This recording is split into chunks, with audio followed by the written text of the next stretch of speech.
정신병원 갔다 온 낙인이 찍히니까 네네. 뭐 가족도 멀리하고 지인들도 뭐 망했지, 아팠지, 뭐 그렇죠. 그때 이제 뭐 물질 파산, 건강 파산, 네. 관계 파산이 다 일어난 상태입니다.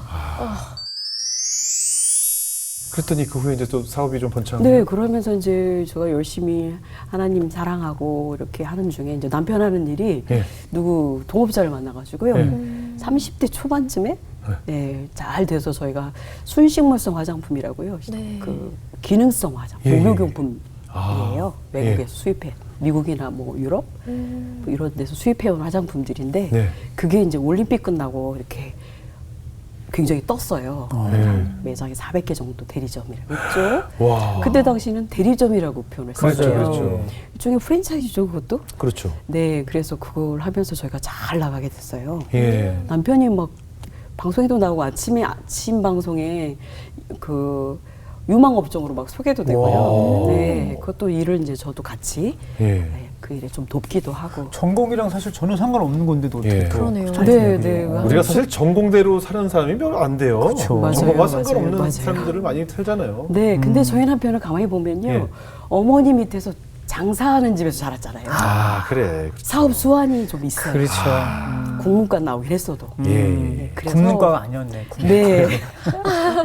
그리고 우리 어머니 기도 많이 하시잖아요. 그러면 그 기도가 네, 저도 그렇게 할 때 어머니의 기도를 받은 남자친구에 대해서는 저도 모르게 좀 뭔가 있을 거라는 생각이 기대가 있었던 네. 것 같아요. 맞아요, 맞습니다. 그리고는 30대 이제 저희가 부자가 돼서 네. 네, 그 가난을 좀 면했는데 네. 제가 서울 그때 이제 부천에서 이렇게 살았었어요. 예. 근데 이제 강남으로 저희가 이사를 오게 돼요. 아, 이거 이제 벌었으니까. 네. 그 있었죠. 강남에 와서 강남 엄마로 살면서 강남 엄마들의 삶을 사셨겠네요. 네. 그리고 네. 제가요, 그렇게 가난한 데서 살다가 이렇게 그쪽에 와서 빌라에 살게 되었어요. 예. 근데 그 빌라에 사는데 베풀고 나눠주고 이런 건 다 잊어버렸고요, 이미. 예. 이게 만족이 안 되는 거예요. 아, 이게 그 만족. 아, 큰 만족이 안 된다고? 빌라가 만족이 안 돼요. 아. 그리고 그 동네 건너편에는 네. 박 목사님 아실 것 같아요. 건너편에는 단독주택들이 고급. 아, 방배 쪽이었어요? 네. 방배동이었는데요. 예. 건너편 쪽에 언덕 위에 집들. 예. 이렇게 쳐다보면 프랑스 사람들 많이 졸리, 살아서. 예, 졸리 옮겨가고 싶다. 아, 맞아요. 우리의 이 욕망은 예. 끝이 없습니다. 끝이 없죠. 네. 그걸 감사하면서 나눌 생각을 못했어요. 예. 아직 부자란 생각도 안 들었고요. 예. 더 좋게 되고 싶었어요. 더. 네, 원하게 아직 되죠. 부자란 생각 못했던 것 같아요. 참 신기하게 무슨 공식처럼 이게 이렇게 네, 느껴지는 맞아요. 것 같아요. 그죠? 저도 딱 그런 남들 얘기 들었을 때는 예. 왜 저래 이랬는데 제가 당시가 저도 그러고 있더라고요. 예. 그럼 그 교만하기가 이럴 데가 없었죠. 그 이후에 사업은 어떻게 더 번창했어요? IMF 터져가지고요. 아, 저희가 이게 날아가는 데는 정말 순식간이죠. 순식간이죠. 어. 그래서 저희가 이제 막 파산이 일어납니다. 건강, 파산. 뭐 집안이 다 파산나고 연쇄부도를 일으켜요. 저희가. 예. 저희만 망하게 된 게 아니라 다른 사람까지 연쇄부도를 도미노. 네. 너무 저희 힘드셨겠어요. 기업하고 연합하던 데까지 다 망하고요. 저희는 수용기로 도망 다니고 저는 도망 다녔어요? 빚쟁이, 세무체납자, 연쇄부도자, 뭐 은행빚 막 줄줄이 있었고요. 저희가 정말 요만한 오일, 모기 욕조에 타면 오일 하나 타면 이렇게 욕조가 다 그 욕조가 진짜 좋은 물 향 나는 네. 입욕제가 되거든요. 예. 그런 게 막 비쌌거든요. 예. 근데 그게 다 쓰레기처럼 바뀌더라고요. 왜 해외 제품 이제 안 쓰기 운동도 하고 애매한 위기니까요. 그렇죠. 그렇게 되면서 이제 저희는 살 길이 없는 데로 빠졌고요. 예. 저는 거기다 신경정신과 병을 세게 앓기 시작했어요. 처음에 우울증을 시작했는데 예. 나중에는 막 잠을 못 자고 막 계속 빚쟁이들이 와서 밖에 소리 지르고 막 이러니까 죄책감, 불안 증세, 그렇죠, 우울증, 불면증 막 종합적으로 예. 와가지고요. 자살 충동도 막 느끼고 그렇겠죠. 동작 되게 많이 올라갔다고 제가 고백 많이 합니다.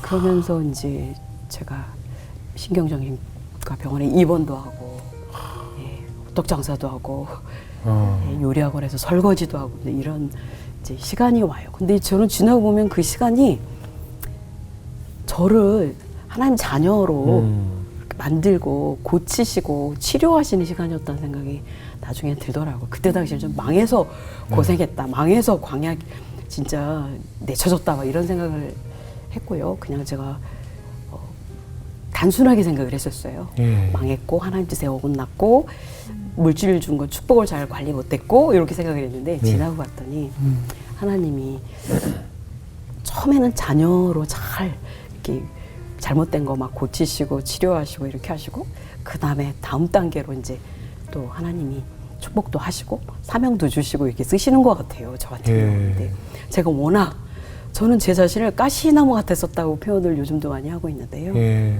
안으로 밖으로 이렇게 상처도 많고 특히 저는 안으로 가시가 많았던 것 같아요. 제가 성장 과정상 그러다 보니까 그 고난 기간이 너무 이렇게 아프고 힘들었었는데 지나고 나니까 하나님이 제 안에 있던 가시들 또 아픈데 수술하고 치료하고 이러는 시간이었던 것 같아요. 시어머님도 함께 사셨어요? 네, 그때 망하니까 네. 제가 병이 나니까 시골에서 네. 대충 빚 갚아주고 합류했어요. 어머님까지. 네, 그리고는 아이들이 셋이었어요 그때. 애 봐줘야 되니까 또. 작은 아이가 4살이었습니다. 예. 제가 신경정신과 병원에 입원이 되어 있으니까 애를 봐줘야 되죠. 우리 어머님이 그 혼자 하시던 그 그나마 자식이 잘 돼서 가게를 하나 내드렸어요. 네. 그걸 접고 올라오셨어요. 그럼 어머님도 뭐 일도 하셨어요? 그럼요. 아니 오셔가지고는 우리 네. 아이들 돌보시고 저는 예. 신경정신과 병원 있을 때 애들 돌보시고 예. 우리 어머니는 새벽기도 다니는 빈병 폐지를 주시더라고요. 새벽기도 다녀오시는 길에 네. 빈병 폐지 주셔서. 네, 저희가 죽게 생겼으니까 애들 키워야 되니까 내가 단 이렇게 몇 푼이라도. 네 이렇게라도 해야 된다고 하셨어요. 그때 증상들이 어땠어요? 그 신경정신과 아르셨을 제가 때? 병원에 있을 때 네. 예, 가장 두렵고 죄책감을 많이 느끼고 회개를 많이 했었고요. 네. 근데 약을 먹으면 바보같이 돼요. 어떻게 돼요? 신경을 막 죽입니다. 그래서 예. 생각이 막 안 나요. 그리고 네. 이렇게 멍해져요. 예, 예, 바보같이 예. 돼요. 예, 예. 그래서 가끔 이제 약을 조금 안 먹고 이게 예. 정신이 좀 들고 싶으면 또 예. 자살 중독이 일어나고 아, 또 순간순간 거기 있는 분들을 보게 되면 예. 재발이 돼서 계속 들어와 계시고 예. 그냥 거기서 돌아다니는 얘기를 들으면 신경정신과 병원은 낫지 않는다. 나가도 또 들어오고 일평생 가는 병이다. 이 얘기가 막 절망이 되더라고요. 예. 그리고 저는 너무 거기서 불안하고 두려우니까 예. 성경책을 달라고 하는데 안 주더라고. 노트 달라고 해도 안 줘요. 왜요? 왜요? 이제 제가 뭐 막 찬송가도 막 들리고 환청도 들리고 막 이렇게 제가 신경이 예민했으니까 그런 걸 안 해줬던 것 같아요. 근데 네, 병원에 특별히 입원할 정도의 증상이 어떻길래 병원까지 제가 갈 아마 정도? 3, 4일 동안 잠을 못 자고 아예? 예, 그리고 제가 불안과 죄책감과 두려움이 많아서 예.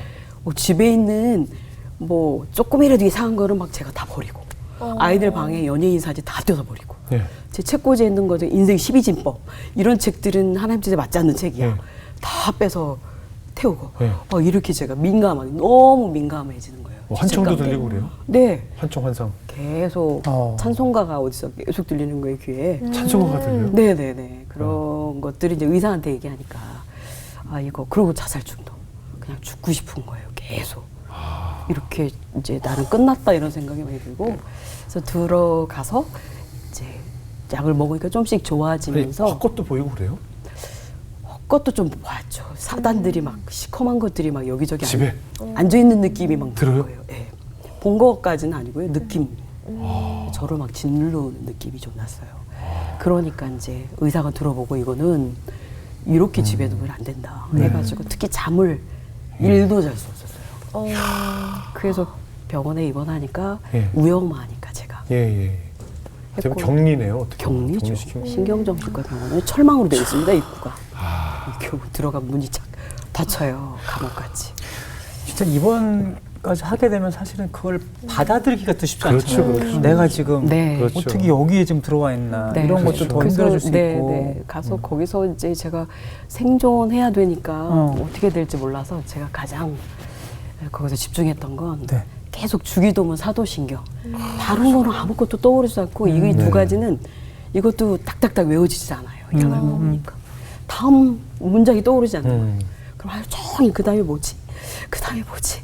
하면서 막 있었고요. 밤마다 이제 창문이 요만하게 있었는데 이제 간호사가 저녁에 약 주고 불 꺼놓고 약하게 해놓고 나가면 제가 약을 안 먹고 있다가 왜냐면 약 먹으면 또 막 잠을 그냥 잠재우는 약이니까요. 예. 그러니까 제가 안 먹고 창문에 서서 매일 기도했어요. 뭐라고? 아버지 제가 잘못했습니다. 아. 아버지 집에 가서 예배 드리고 싶습니다. 예. 또 막내가 4살이었거든요. 아이고, 아, 얼마나 보고 싶어요. 네, 그래서 애들 보고 싶습니다. 예. 네, 집에 돌아가게 해주세요. 이런 기도를 많이 했던 것 같아요. 그리고 매일 샤워만 가능하더라고요. 거기서. 예. 샤워실이 항상 샤워할 수 있게 되어 있어요. 예. 근데 저는 하루가 너무 길어서 예. 그게 제일 힘들더라고요. 시간이 안 가는 게. 예, 그렇죠. 아플 때. 그렇겠죠. 그리고 매일 아침에 눈 뜨면 샤워하고 중간에 힘들면 또 샤워하고 아. 샤워하고 맨날 그랬어요. 그러면서 이제 그렇게 오래 있진 않았지만 나왔는데 이제는 정신병원 갔다 온 낙인이 찍히니까 네네. 뭐 가족도 멀리하고 예. 지인들도 뭐 망했지 아팠지 뭐 예. 그렇죠. 그때 이제 뭐 물질 파산, 건강 파산, 예. 관계 파산이 다 일어난 상태입니다. 근데 거기서 주기도문을 외우니까 조금씩 좀 좋아졌어요. 네, 네. 그래서 저한테 가끔 이 간증하면 예. 나 우울증인데 어떡하냐고 이렇게 예. 연락 오시는 분들이 계세요. 네. 그럼 제가 기도가 안 나오면 네. 기도하시고 기도가 안 나오면 주기도문 사도신경을 많이 외우시고 예. 보혈 찬송 많이 부르세요. 그리고 약도 드세요. 이렇게 제가 말씀해 드려요. 저도 약을 계속 먹었거든요. 예. 그러면 하나님 때 되면 치료하십니다. 이렇게 제가 얘기하죠. 하루가 1년 같다는 말이 네. 예, 전 뭔지 알 것 같아요. 기쁠 때는 빨리 지나가는데 네네네. 곤고할 때 하루가 예. 그게 아마 지옥이 그러지 않을까 그럼요. 생각이 듭니다. 제가 지난 한 1년을 돌아볼 때 기뻤던 일들을 떠올리면 1년이 되게 짧아요. 네, 맞아요. 근데 저희 아버님 2, 3월에 굉장히 위독하셨을 때부터 병원 기록을 쭉 보면 네, 1년이 엄청 길어요. 맞아요. 아, 그게 올해 일이었나? 한 몇 년 된 것 같은데 엄청 길게 느껴지더라고요. 맞아요. 저도 그랬습니다. 그죠? 네. 이 괴로움은 참 길게 느껴지는 것 같아요. 네, 근데 네, 네. 불면증까지 있어 잠을 못 자게 되면 이 하루가 얼마나 길겠어요. 네, 네. 고통스럽죠. 고통스럽죠. 맞아요. 그 요만 알약 하나 갖고 씨름을 몇 년을 합니다. 그러니까요. 하나님보다 이 알약을 제가 더 믿고 있는 믿음이 없는 사람이더라고요. 그러니까 아까 샤워를 계속 하셨다는데 얼마나 또 샤워하시면 우셨겠어요 또 그냥. 아니 아무것도 없이 우시면서. 없잖아요. 그러니까요. 아무것도 없는 상태에서 그냥 멍하게 하루를 보내라고 하면 물 받으면 울고 반 울기만 울고 하고 반 그렇죠. 샤워하고 그럼요. 막 정상인도 그랬죠. 그렇게 되면 다 정신이 네, 이상하게 네. 되겠는데요. 뭐. 그리고 가족을 볼 수도 없고 볼 수도 그러니까 여기서 언제까지 있어야 되는지 그렇죠, 그렇죠. 그게 좀 많이 힘들었던 거예요. 이제 퇴원을 하셨고 네. 현실로 돌아왔을 때 이제 아이 셋도 있고 뭔가 이제 다시 가정을 일으켜 세워야 하잖아요. 네. 굉장히 막막했을 텐데 어떤 일부터 시작을 하셨어요? 남편이 호떡 장사를 먼저 시작을 했어요. 호떡 장사요? 네, 숙대 입구에서. 예, 예. 왜냐면 우리 어머니가 빈병 폐지줬는데 자기가 네. 수영 기르고 도망 다닐 때가 아니죠. 네, 네, 뭐래도 해야죠. 애들도 셋이나 되고. 네, 네. 그래서 호떡 장사를 남편이 시작했고 제가 저보고 예. 와보라고 그러더라고요. 예. 네. 갔는데 진짜 숙대 입구에서 호떡 장사를 하고 있는 거예요. 네, 네. 못 가겠더라고요, 처음에. 이게 왜냐면 남편이 와. 폰달 세다를 타고 다녔거든요. 네. 네, 가난할 때 가난했지만 이제 잘 돼가지고. 예, 근데 근데 호떡 장사를 하고 있는 거도 와이셔츠 입고 넥타이 예. 메고 이렇게 하고 있어요. 제가 못 갔어요. 그래서 예. 갔다가 돌아서 오고 이렇게 하는데 하나님이 제 마음에 그런 마음을 주셨던 것 같아요. 너는 잘 나갈 때는 남편이라고 따라다니고 호떡 장사하는 남편이 창피하냐 이런 마음을 주셔서 제가 몇 번을 막 마음을 추스리고 가서 같이 호떡 장사합니다. 예. 남편보다 반죽은 제가 더 잘하더라고요. 예. 남편은 호떡 그래서 같이 반죽도 하고 호떡도 굽고 둘이 그렇게 하고요. 그때부터 이제 하나님께서 물질에 대한 훈련을 하셨던 것 같아요. 500원짜리인데요. 네. 500원짜리 호떡도 예. 제 마음대로 안 팔리더라고요. 그게 그렇죠, 그렇죠. 하나님 허락해 팔리는 걸 경험을 계속하고 예. 저는 물질이 제가 열심히 노력하면 벌리는 거다라고 생각하고 있었는데 네. 물질의 주인은 역시 그럼요, 하나님이시고 그럼요. 내 노력으로 되질 않죠. 공급은 하나님으로부터 온다는 맞아요, 걸 그때 맞아요. 처절히 예. 배우고 500원짜리인데 왕호떡을 구워서 이제 숙대 입구 대학교 앞이니까 그 청년들을 섬기고 주는 자의 기쁨을 좀 맛보고 또 그런 이 청지기 훈련을 하셨던 것 같아요. 돈 많을 때 헌금도 못했는데 예. 3만 원, 5만 원 팔았거든요. 그러면 거기서 감사 헌금도 하고 11조도 하고 이제서야 뒤늦게 예. 그냥 회개를 했으니까 이제 회개에 맞는 삶을 살아야 되잖아요. 예. 그때 이제 한 시험이 저한테 크게 왔었는데요. 네. 저희 그 개척교회에서 같이 저를 많이 도와줬던 구역장님이 병이 나셨다는 거예요. 네. 그분도 사업을 하던 가족이었는데 암으로 돌아가시게 말기가 발견돼서 입원해 계시다는 얘기를 제가 다른 분한테 듣게 돼요. 근데 네. 계속 마음 안에 100만 원을 좀 갖다 줬으면 좋겠다는 마음을 계속 일으켜주는데 저는 지금 호떡 팔고 있잖아요. 네. 그래서 제가 남편한테 의논을 했어요.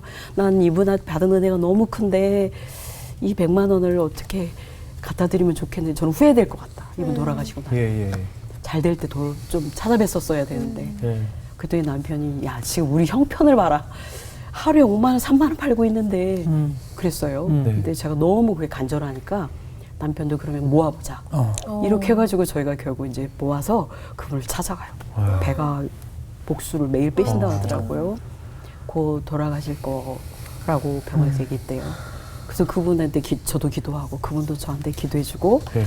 이렇게 호떡 장사 할 때 그런 일이 저에게 있습니다. 그게 아. 아마도 제가 물질로 하나님께 불순종하고 물질에 대해서 그렇게 좀 제가 부족했었잖아요. 예. 근데 그때 그런 부분이 저한테는 하나님 앞에 이제는 물질이나 이런 거 다 하나님 거고 하나님 시킨 대로 잘 순종하며 어려운 이웃도 잘 섬기며 살겠습니다라는 고백을 그런 마음으로 그 일들이 진행되었던 것 같아요. 지금 생각해 보면 참 다행이다.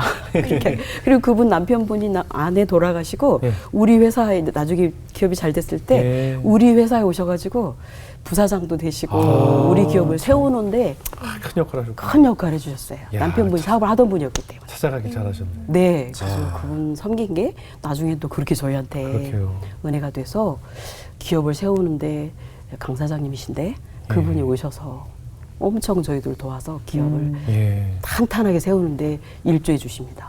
호떡 팔 때 남편분이 양복 입고 하셨어요? 네, 넥타이 들고 와. 어떤 때는 모자까지.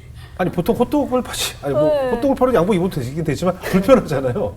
그때는 제가 이 집안인 식구들이 좀 깔끔해요. 네. 우리 어머니도 깔끔하시고 예. 아, 깔끔 떤다 이렇게 속으로 생각했는데 아, 손님에 대한 그 예우 때문에. 네, 그런가? 그런데 나중에 이제 고백하는 얘기를 들으니까 예. 자기가 망해서 예. 길거리에서 500원짜리 호떡을 팔지만 네. 그래도 내가 내 정신을 바짝 차리고 나를 지키기 위해서는 예, 예. 옷 하나도 깨끗이 입고 예, 그 손님- 마음가짐이죠. 네, 손님을 섬기고 그렇죠. 이렇게 하는 게 나를 지키는 방법이었다고 그렇게 얘기를 이 해서 양복을 입을 때 넥타이를 이렇게 끌어올릴 때 네. 그 마음가짐 같은 게 생기거든요. 그렇군요. 예. 그 저는 몰랐고요. 그런 정신을 예. 네, 항상 하얗게 아. 하얀 넥타이를 메고 딱 메고 했어요. 그게 오히려 근데 많은 사람들한테 좀 특별한 부분이 그렇죠. 있을 것 같아요. 그러게요. 그래서 지금도 가끔 숙대 출신인 분들이 그때 우리 봤다고 이런 아, 그때 그분이었구나 네. 이렇게. 아니 왜냐 나오시더라고요. 너무 인상 남잖아요. 양복 입은 그러니까요. 사장님이 네, 네. 호떡 그리고 반죽도 이렇게 섬기는 마음으로 하셨을 거 아니에요. 반죽은 이제 제가 담당이었는데요. 그게 500원짜리 때문에 하나님 매일 팔아주셔야 애들하고 사니까 예. 매일 무릎으로 반죽할 때 무릎으로 하게 되더라고요 이게. 무릎을 꿇고. 네. 아니 어떻게 이리 앉아서 해야 되니까요. 아, 그렇죠, 자연스럽게 무릎이 꿇어져. 그렇죠. 어디 놓을 데가 없으니까 낮은 자리에서. 바닥에 놓으니까 네. 무릎을 꿇고. 힘줘서 해야 되니까요. 아. 그래서 제가 무릎경영이라는 책이 첫 간증집인데요. 무릎 경영이요. 네, 네. 7.8기 무릎경영이 제 간증집인데요. 예. 그게 호떡 장사 볼 때 무릎경영. 아. 자연스럽게 하나님이 무릎 꿇고 반죽하게. 진짜 그러셨네. 그랬어요.